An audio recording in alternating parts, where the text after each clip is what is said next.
Hello every one. ഇന്ന് നമ്മൾ പരീക്ഷയ്ക്ക് അറിഞ്ഞിരിക്കേണ്ട പ്രധാനപ്പെട്ട ചെറിയ അധ്യായങ്ങൾ പാർട്ട് 6 ആണ്. ഓക്കെ, ഇതുവരെ നമ്മൾ ഏകദേശം 25 ടോപ്പിക്സ് പഠിച്ചു. ഇന്ന് നമ്മൾ 5 ടോപ്പിക്സും കൂടി ഡിസ്കസ് ചെയ്യാൻ പോവുകയാണ്. ഓക്കെ, 26ാമത് ടോപ്പിക്ക് ഇന്ത്യയുടെ കിഴക്ക് പടിഞ്ഞാറ് തുറമുഖങ്ങളാണ് പഠിക്കാൻ പോകുന്നത്. ഇന്ത്യയുടെ കിഴക്ക് പടിഞ്ഞാറ് തുറമുഖങ്ങൾ. ഓക്കെ, പടിഞ്ഞാറൻ തുറമുഖങ്ങൾ ഏതൊക്കെ? എത്രണ്ണാണുള്ളത്? 6 കിഴക്കൻ തുറമുഖം 7 കൂടിയാണുള്ളത്. പടിഞ്ഞാറൻ തുറമുഖം എന്ന് പറയുന്നത് western ports 6, eastern ports 7. Total 13 important തുറമുഖങ്ങളാണ് ഇന്ത്യക്കുള്ളത്. 13 ഇമ്പോർട്ടൻറ്റ് തുറമുഖങ്ങൾ. അപ്പോൾ അതിൽ പടിഞ്ഞാറൻ വെസ്റ്റേൺ തുറമുഖങ്ങൾ പോർട്സ് ഏതൊക്കെയാണ്? ഒന്ന് കണ്ടലയാണ്. ഗുജറാത്തിലെ കണ്ടല. പിന്നെ മുംബൈ, നവശേവ പടിഞ്ഞാറൻ തുറമുഖമാണ്. മർമാഗോവ പടിഞ്ഞാറൻ തുറമുഖമാണ്. മംഗലാപുരം പടിഞ്ഞാറൻ തുറമുഖമാണ്. കൊച്ചി പടിഞ്ഞാറൻ തുറമുഖമാണ്. അപ്പൊ ഏതൊക്കെയാണ് പടിഞ്ഞാറൻ തുറമുഖം? കണ്ടല ഗുജറാത്ത്, മുംബൈ, പിന്നെ അതുപോലെ നവശേവ, മർമാഗോവ, അതുപോലെ മംഗലാപുരം, 6ാമത്തത് കൊച്ചി. ഇനി ഈസ്റ്റേൺ പോർട്സ് ആണ് കിഴക്കൻ തുറമുഖങ്ങൾ. ഏതൊക്കെയാണ്? ഒന്നാമത് പോർട്ട് ബ്ലെയർ ആണ്. ആൻഡമാൻ നിക്കോബാറിലാണ് പോർട്ട് ബ്ലെയർ. ഓക്കെ, രണ്ടാമത് ഹാൽഡി ആണ്. ഹാൽഡി എവിടെയാണ്? വെസ്റ്റ് ബംഗാൾ ആണ്. കൊൽക്കത്ത വെസ്റ്റ് ബംഗാൾ ആണ്. ഹാൽഡിയ WB കൊൽക്കത്ത. ഓക്കെ, പാരാദീപ് എവിടെയാണ്? ഒഡീഷയിലാണ്. ഒഡീഷ. വിശാഖപട്ടണം ഈസ്റ്റേൺ പോർട്ടാണ്. വിശാഖപട്ടണം. എണ്ണൂർ ഈസ്റ്റേൺ പോർട്ടാണ്. ചെന്നൈ ഈസ്റ്റേൺ പോർട്ടാണ്. തൂത്തുക്കുടി ഈസ്റ്റേൺ പോർട്ടാണ്. അപ്പൊ ഈസ്റ്റേൺ പോർട്സ് ഏതൊക്കെയാണ്? പോർട്ട് ബ്ലെയർ ആൻഡമാൻ നിക്കോബാർ, ഹാൽഡിയ WB കൊൽക്കത്ത, പാരാദീപ് ഒഡീഷ, വിശാഖപട്ടണം, അതുപോലെ എണ്ണൂർ, ചെന്നൈ, തൂത്തുക്കുടി. ഓക്കെ, നെക്സ്റ്റ് ടോപ്പിക്കാണ് 27ാമത്തെ ടോപ്പിക്കാണ് കേരളത്തിലെ വന്യജീവി സങ്കേതങ്ങൾ. അപ്പോൾ ഫസ്റ്റ് വന്യജീവി സങ്കേതം ഏതാണ്? അതായത് കേരളാസ് വൈൽഡ് ലൈഫ് സാങ്ച്വറീസ്. അപ്പൊ ഒന്നാമതാണ് പെരിയാർ. എന്നാണ് എസ്റ്റാബ്ലിഷ്ഡ് ആയിട്ടുള്ളത്? 1950. അതായത് കേരള നിലവിൽ വരുന്നതിന് മുന്നേ 1950, 1950. പെരിയാർ ഇടുക്കിയിലാണ്. രണ്ടാമത്തെയാണ് നെയ്യാർ. 1958 2 വന്യജീവി സങ്കേതങ്ങൾ നിലവിൽ വന്നിട്ടുണ്ട്. ഒന്ന് നെയ്യാറും, രണ്ടാമത് പീച്ചി വാഴാനി. അപ്പൊ നെയ്യാർ 1958, പീച്ചി വാഴാനി 1958. നെയ്യാർ എവിടെ സ്ഥിതി ചെയ്യുന്നത്? നെയ്യാർ തിരുവനന്തപുരം. പീച്ചി വാഴാനി തൃശ്ശൂരാണ്. തൃശ്ശൂർ. പറമ്പിക്കുളം 1973 ആണ്. പാലക്കാടാണ് പറമ്പിക്കുളം. 1973. വയനാട് 1973 ആണ്. Wayanad wild life sanctuary 1973 Wayanad wild life sanctuary എവിടെ സ്ഥിതി ചെയ്യുന്നത്? വയനാട് തന്നെയാണ്. അപ്പൊ ഒരു ജില്ലയുടെ പേരുള്ള wild life sanctuary Wayanad wild life sanctuary ആണ്. 1973 എസ്റ്റാബ്ലിഷ്ഡ് ആയിട്ടുള്ളത്. പറമ്പിക്കുളം പാലക്കാടാണ്. 1973 ആണ്. പീച്ചി വാഴാനി 1958 തൃശ്ശൂർ.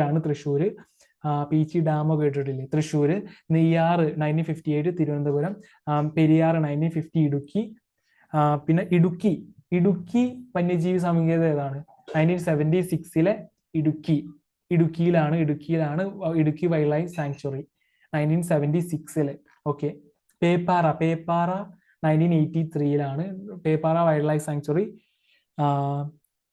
1983 തിരുവനന്തപുരത്താണ് പേപ്പാറ.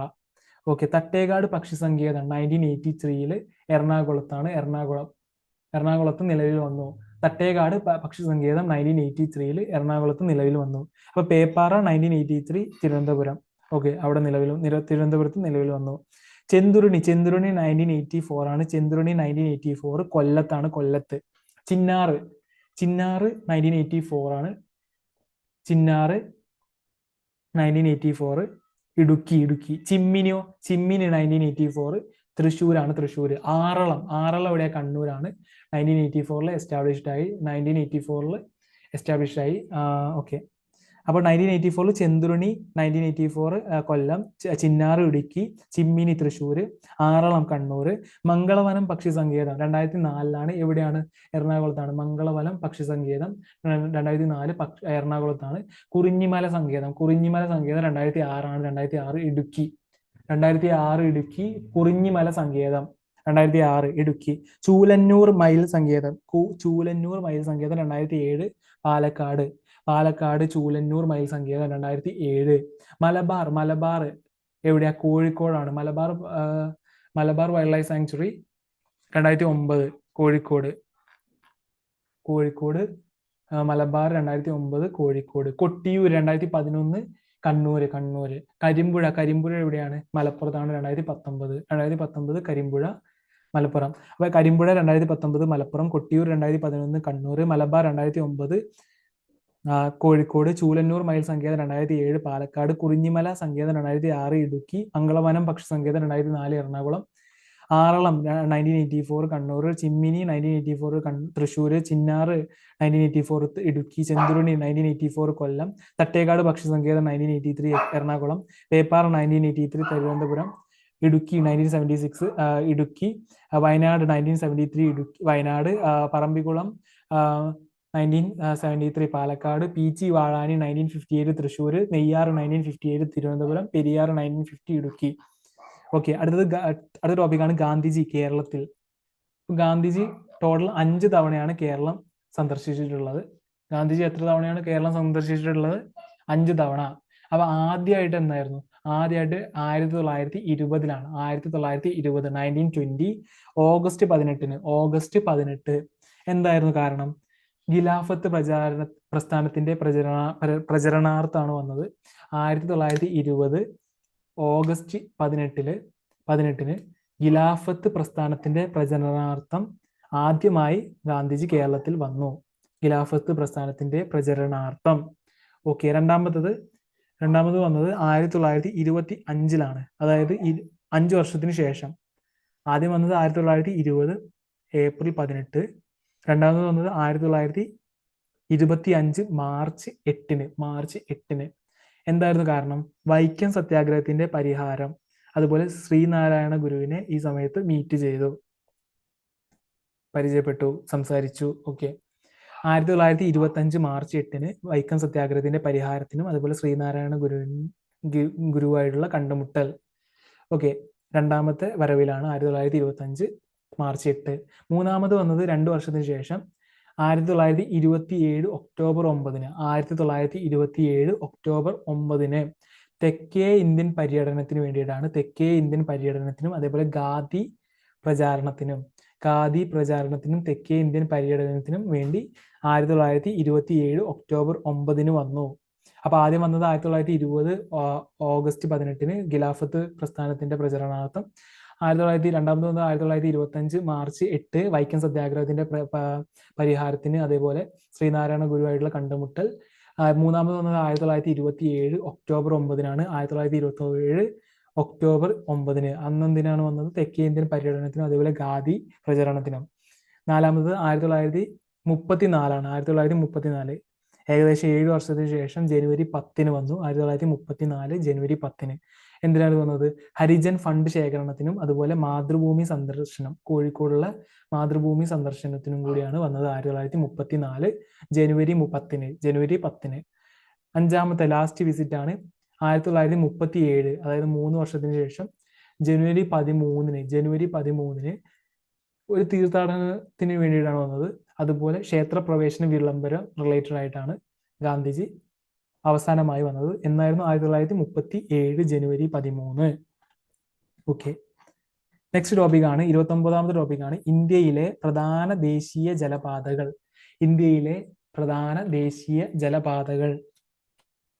ഓക്കെ, ഇന്ത്യയിലെ പ്രധാന ദേശീയ ജലപാതകൾ.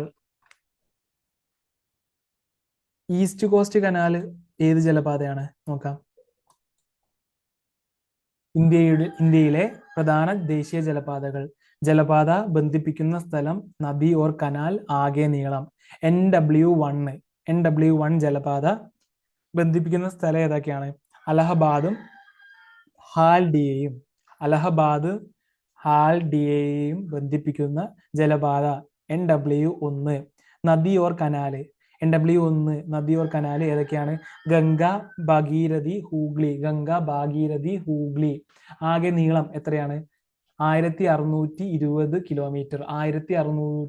16-20 കിലോമീറ്റർ, 16-20 കിലോമീറ്റർ. NW2 ബന്ധിപ്പിക്കുന്ന സ്ഥലം സാദിയ ദുബ്രി, ആസാം. സാദിയ ദുബ്രി, ആസാം. നദി ഓർ കനാല് ഏതാണ്? ബ്രഹ്മപുത്രയാണ്, ബ്രഹ്മപുത്ര. ആകെ നീളം 891 കിലോമീറ്റർ, 891 കിലോമീറ്റേഴ്സ്. NW3 കൊല്ലം കോഴിക്കോടാണ്. ബന്ധിപ്പിക്കുന്ന സ്ഥലം NW3 കൊല്ലം കോഴിക്കോട്, കൊല്ലം ടു കോഴിക്കോട്. നദി ഓർ കനാല് ഏതാണ്? West Coast Canal, Champakkara Udyogamandalam. West Coast Canal, Champakkara Udyogamandalam. എത്രയാണ് നീളം? 365 കിലോമീറ്റർ ആണ്, 365 കിലോമീറ്റർ. അപ്പൊ NW3 ആണ് വെസ്റ്റ് കോസ്റ്റ് കനാൽ എന്നറിയപ്പെടുന്നത്. Okay, west Coast Canal related ആയിട്ടുള്ളത് NW3. NW4 കാക്കിനാട പുതുച്ചേരിയായിട്ട് ബന്ധിപ്പിക്കുന്നു. NW4 കാക്കിനാടയും പുതുച്ചേരിയുമായി ബന്ധിപ്പിക്കുന്നു. നദികൾ ഓർ കനാൽസ് ഏതൊക്കെയാണ്? ഗോദാവരി, കൃഷ്ണ. ഗോദാവരി, കൃഷ്ണ. 2890 കിലോമീറ്റർ ആണ്, 2890 കിലോമീറ്റേഴ്സ്. ടോട്ടൽ 6 ജലപാതകളാണുള്ളത്. അതിൽ ഏറ്റവും നീളം കൂടിയത് NW4 ആണ്. NW4. ഏറ്റവും നീളം കുറഞ്ഞതോ NW6 ആണ്, NW6. Okay, NW5 Talcher Dhamra. Talcher ധാമ്രയെ ബന്ധിപ്പിക്കുന്നു. താൽച്ചർ ധാമ്രയുമായി ബന്ധിപ്പിക്കുന്നു. NW5 ഈസ്റ്റ് കോസ്റ്റ് കനാൽ എന്നറിയപ്പെടുന്നു. ഈസ്റ്റ് കോസ്റ്റ് കനാൽ റിലേറ്റഡ് ആയിട്ടുള്ള NW5 ആണ്. West Coast Canal NW3. Okay, NW5 Talcher Dhamra, Odisha to Paschim Bengal. നദി അല്ലെങ്കിൽ കനാൽ ഏതൊക്കെയാണ്? ബ്രഹ്മണി, അതുപോലെ മഹാനദി. ബ്രഹ്മണി, മഹാനദി. എത്രയാണ് നീളം? 588 കിലോമീറ്റർ ആണ്, 588 കിലോമീറ്റേഴ്സ്. ഓക്കെ, നെക്സ്റ്റ് ആണ്, ലാസ്റ്റ് ആണ് NW6. Okay, Lakhipur Bhanga, Assam. Lakhipur to Bhanga. Okay, നദികൾ ഓർ കനാൽസ് ഏതൊക്കെയാണ്? ബറാക്ക്. NW6 ബറാക്ക്. 71 കിലോമീറ്ററേ ഉള്ളൂ, 71 കിലോമീറ്റേഴ്സേ ഉള്ളൂ. ഓക്കെ, നെക്സ്റ്റ് ടോപ്പിക് ആണ് കാർഷിക വിപ്ലവങ്ങൾ. ഹരിത വിപ്ലവം ഏതാണ്? ഹരിത വിപ്ലവം എന്നറിയപ്പെടുന്നത് കാർഷിക ഉൽപാദനമാണ്, റിലേറ്റഡ് ആണ്. ഹരിത വിപ്ലവം കാർഷിക ഉൽപാദനം. ധവള വിപ്ലവം പാൽ ഉൽപാദനം. നീല വിപ്ലവം ഏതാണ്? മത്സ്യ ഉൽപാദനമാണ്. നീല വിപ്ലവം മത്സ്യ ഉൽപാദനം. രജത വിപ്ലവം ഏതാണ്? രജത മുട്ട ഉൽപാദനം. നീല വിപ്ലവം മത്സ്യ ഉൽപാദനം, രജത വിപ്ലവം മുട്ട. നീല വിപ്ലവം മത്സ്യ ഉൽപാദനം, രജത മുട്ട ഉൽപാദനം. മഞ്ഞ വിപ്ലവം ഏതാ? മഞ്ഞ വിപ്ലവം എണ്ണക്കുരുക്കളുടെ ഉൽപാദനമാണ്.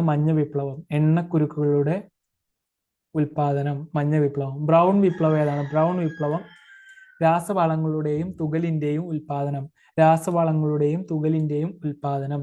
ഗ്രേ വിപ്ലവം ഏതാണ്? ഗ്രേ വിപ്ലവം ഭവന നിർമ്മാണം, അതുപോലെ വളങ്ങൾ. ഗ്രേ വിപ്ലവം.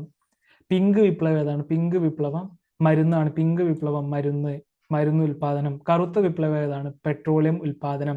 സിൽവർ ഫൈബർ വിപ്ലവം ഏതാണ്? സിൽവർ ഫൈബർ വിപ്ലവം പരുത്തിയാണ്, പരുത്തി. സിൽവർ ഫൈബർ വിപ്ലവം പരുത്തി ഉൽപാദനമാണ്. ചുവപ്പ് വിപ്ലവം ഏതാ? ചുവപ്പ് വിപ്ലവം മാംസം, അതുപോലെ തക്കാളി ഉൽപാദനം. സ്വർണ്ണ വിപ്ലവം ഏതാണ്? പഴം പച്ചക്കറി ഉൽപാദനം.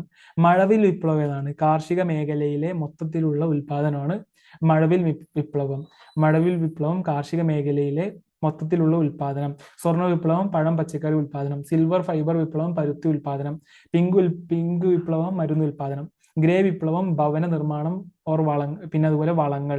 ബ്രൗൺ വിപ്ലവം രാസവളങ്ങളുടെയും തുകലിന്റെയും ഉൽപാദനം. രജത വിപ്ലവം മുട്ട ഉൽപാദനം. നീല വിപ്ലവം മത്സ്യ ഉൽപാദനം. സോ നമ്മൾ പാർട്ട് 6 കഴിഞ്ഞിരിക്കുന്നു. Thank you for listening me. Will see you next video. Thank you very much. By.